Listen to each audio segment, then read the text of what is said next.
Stéphane Bertin, bonjour. Bonjour. Vous étiez jusqu'ici le porte-parole de l'équipe Agir pour Vaux-en-Velin et vous avez été plébiscité par votre équipe pour mener la liste citoyenne du même nom à l'occasion des prochaines élections de mars. Vous êtes ingénieur de formation et actuellement gérant d'une société. Vous avez fondé en 2007 l'association Vaux-en-Velin Village, plus connue sous l'acronyme AVVV, dont vous êtes le président depuis 2010.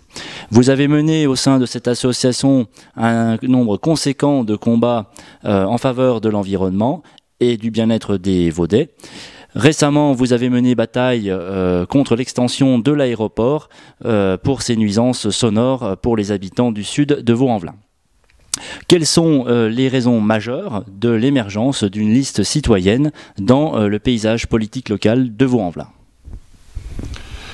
Alors ça fait un certain nombre d'années que nous sommes nombreux habitants de Vaux-en-Velin, de différents quartiers, que ce soit des habitants du sud de Vaud, que ce soit des habitants du centre-ville, de la Grapinière, du Mas ou du village, à intervenir sur Vaux-en-Velin dans le cadre de nos activités associatives, que ce soit des activités dans des associations de quartier ou dans des associations sportives, militants de diverses causes, militants en particulier de la cause environnementale. Et on a sollicité régulièrement la municipalité et puis l'ensemble de nos élus sur des problématiques diverses, et on a eu des grosses difficultés à être écoutés. On a souvent écrit, envoyé des courriers sans aucune réponse, on a questionné oralement lors de réunions diverses et variées, on n'a pas eu de réponse à nos problèmes, et donc ça a fait qu'au bout d'un certain temps on s'est dit que finalement on pouvait prendre notre avenir dans nos mains et puis faire en sorte de pouvoir nous face à l'absence d'écoute des habitants de la part de la mairie, on peut faire quelque chose. Et puis la deuxième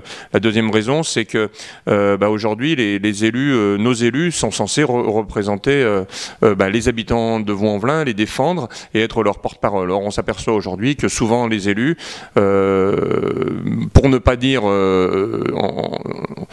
chaque fois, tout le temps, eh bien les élus ne représentent que des groupes de pression divers et variés, des partis politiques, représentent des collectivités locales extérieures à Vaux-en-Velin, représentent des entreprises, mais ne représentent pas les Vaudais, ne sont pas là pour les défendre. Donc c'est pour ces deux raisons, l'absence d'écoute et le fait que les habitants ne sont pas représentés par leurs élus, que l'on a décidé de se regrouper et puis de faire une liste et de postuler au suffrage des Vaudais.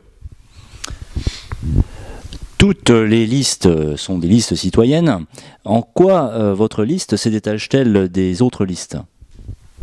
Alors les listes sont des listes citoyennes, mais c'est tout d'abord des listes de partis. C'est des listes de partis politiques qui obéissent à des préceptes, à des clivages, droite, gauche, centre, extrême droite, extrême gauche. Or aujourd'hui, nous, on a une liste d'habitants, on n'est pas soutenu par des partis, on est une liste autonome, indépendante. On a dans l'équipe des tendances, il y a des gens qui sont plutôt de droite, des gens qui sont plutôt de gauche, des gens qui ont plutôt des fibres, une fibre écolo, une fibre...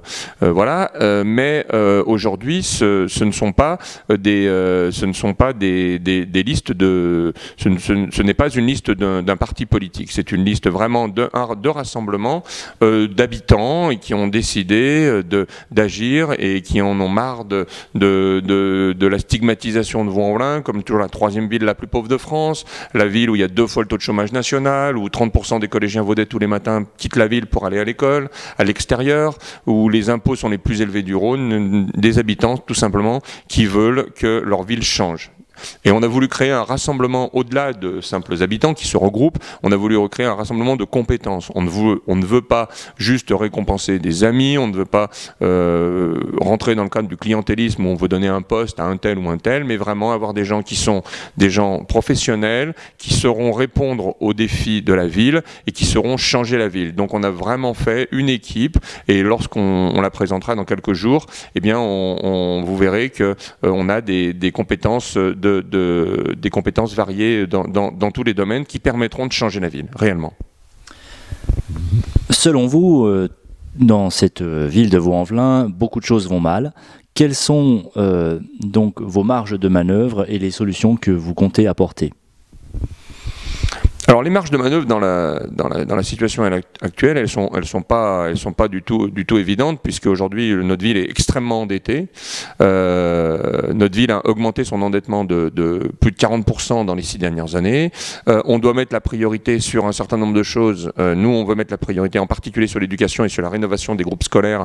Or aujourd'hui, la ville est partie dans des travaux qui ne répondent pas à cet objectif. Donc ce ne sera pas facile.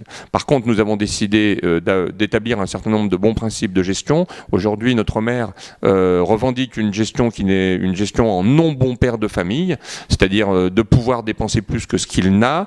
Aujourd'hui, nous, on refuse cela et on veut changer les principes à la fois du fonctionnement de la ville, à la fois le principe de la bonne gouvernance des élus. On veut diminuer le budget de communication. On n'a pas besoin d'avoir un budget qui dépasse le 1 million d'euros de communication en interne pour la ville. On doit pouvoir mieux gérer et faire en sorte que notre priorité, c'est-à-dire l'éducation et donner de l'emploi aux habitants, ça soit une réalité et nous pourrons le faire.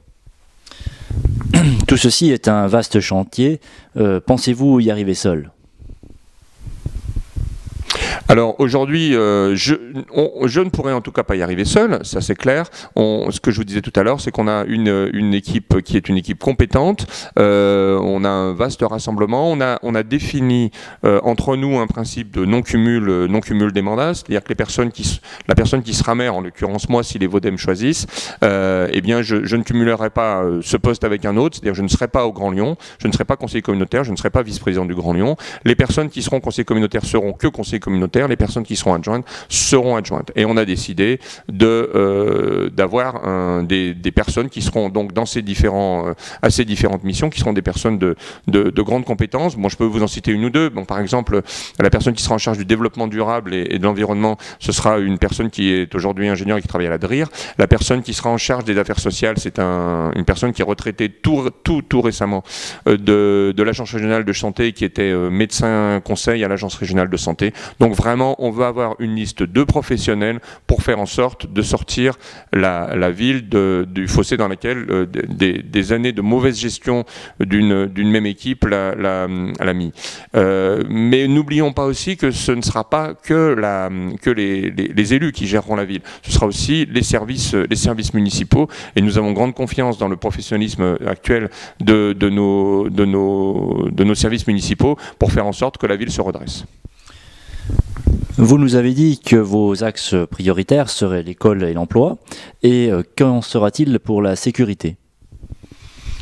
Alors la sécurité, c'est toujours une vaste difficulté à Vaux-en-Velin. On sait qu'il y a un certain nombre de problèmes de criminalité, de trafic. Aujourd'hui, une des grosses difficultés de la sécurité, c'est surtout la proximité, la police de proximité. Aujourd'hui, on a une police municipale qui devrait avoir un rôle de police de proximité, qui ne l'a pas pour la simple et bonne raison, c'est qu'ils ne sont pas assez nombreux.